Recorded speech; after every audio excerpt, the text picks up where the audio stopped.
You want to see something? Check this out. See that bird on that fence? It's been chirping at another bird, I don't know, maybe fighting, flirting, or whatever for the past couple minutes, just on the other side. Yet it flew away though. Man, talk about freaking lovebirds. What is up, everybody? RandomRandomMan here, bringing you another video during this current quarantine era. I hope everyone out there is continuing to stay safe and be well during this unpredictable time. And to all my American viewers watching around the time this is being uploaded, happy Memorial Day. For me, all weekend long, it has been very nice outside. Yesterday, when I previously recorded the intro you just saw, it was very sunny and an upwards of 90 degrees. Even with that, I think that everyone out there can benefit from a little bit of fresh air, even if you are limited as to where you can actually go. But that is not why you clicked on this video. You clicked on this video for me to bring you my review for The Lovebirds. Now, the plot of this rom-com basically follows a couple played by Kumail Nanjiani and Issa Rae, who go on the run after witnessing a murder. Now, this is the second review in a row on my channel where I am reviewing a new official 2020 film release, which makes me happy because we are still getting new content, even if it's through digital streaming services and we still can't go back out to movie theaters to see new releases. I mean, by now it's been almost 3 months since I stepped foot in a movie theater. It's been a while since I've done a bunch of things, actually. Like, look at my hair, look at how long it is getting. It's been almost 2 full months since I've last gotten a haircut. I also got a shave, but anyway, I was still happy to see that we are getting some new stuff that we are able to watch from the comfort of our own homes. And now this movie, going into it, I was intrigued to watch it. I remember back when theaters were still open, seeing trailers for this film prior to seeing other stuff, and it looked cute. It looked like something that would be a nice little watch, and the more I looked into this movie, I got more intrigued because of the talent involved. Like I mentioned with the two leads, it stars Kumail Nanjiani and Issa Rae. I'm a fan of both of these actors. I think that they are really talented and funny individuals, and the director behind the camera is Michael Showalter, who previously directed The Big Sick, which also starred Kumail Nanjiani, and he co-wrote the movie with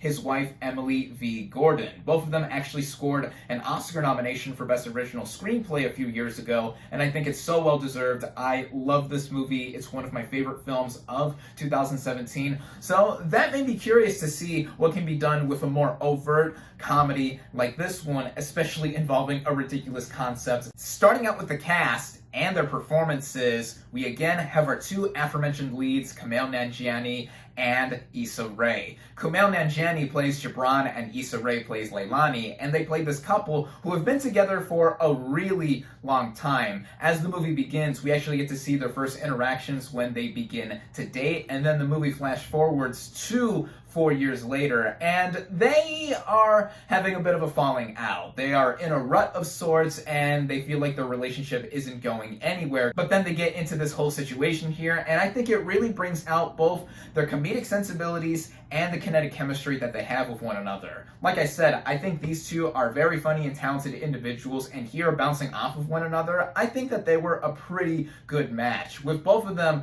really being normal, average people, at least their characters are, and they are just thrown into something that they don't know what to do, and they just go with it. And that's easily my favorite part of this film, and what keeps it going throughout, in seeing Nanjiani and Rae being terrific together. As going into the writing, this film has a pretty simple premise, and it has a concept that reminds me quite a bit of another movie that is now a decade old, Date Night, which stars Steve Carell and Tina Fey and was directed by Sean Levy. I remember seeing that and liking it a lot, and it has a lot of the same attributes that The Lovebirds has, where it has a couple getting into a night of misadventures and they have to try to get out of it. The big difference between both films, though, aside from the obvious different locations, Date Night took place in New York City and The Lovebirds takes place in New Orleans, is that I personally found The Lovebirds to be more grounded and plausible compared to Date Night. Granted, both of them have to do with screwball antics of this couple getting into a situation they didn't initially expect to be in, but with how Nanjiani and Rei's characters are with one another and how they progress as the movie goes on, it makes for a pretty easy viewing, and a bunch of laughs are brought onto because of what's going on here at the behest of what occurs with our two lead characters. I found myself consistently chuckling throughout and even guffawing at a few moments, and I think it's pretty well directed by Michael Showalter with the comedic timing and just what Nanjiani and Rei do as an on-screen couple. Like I said, I remember seeing trailers for this film before other movies I saw in theaters, with The Lovebirds originally intended to be released in theaters in early April a month ago, but has now been dropped onto Netflix. Even the opening of the movie, after you see the Netflix logo when you start up the film, the Paramount logo is still intact, which makes it clear that this was intended for theaters. All around, the movie is pretty competently helmed behind the camera with the cinematography, even how the movie just shows off New Orleans, even if we don't get to see a lot of it. But I do think that there are some things in here that do make it kind of too small to feel like a theatrical release, almost as if it is fitting to be on Netflix, but I don't think that's a bad thing at all. But there are some parts in here that do make it less than the sum of its parts, and again, being so small. Even some of the jokes, like one joke, which was kind of cute, was basically borrowed or stolen from another comedy film from several years ago. Without giving it away, I'll just say that it almost got us into World War III with another country. I'll leave it at that. But even so, like I said, it is the chemistry and comedic stylings of Nanjiani and Rei that make this movie tick in its less than 90-minute running time. This is a pretty quick watch. With credits, the movie totals at 87 minutes in length, which I thought was the right running time in total, because I usually find comedies, specifically romantic comedies, to be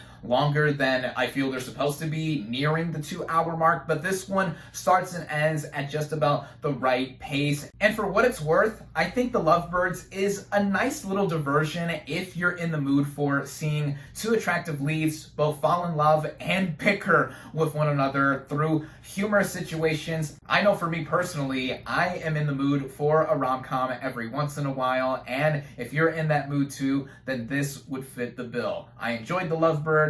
I recommend it. My final verdict for The Lovebirds is 3.5 out of 5 stars.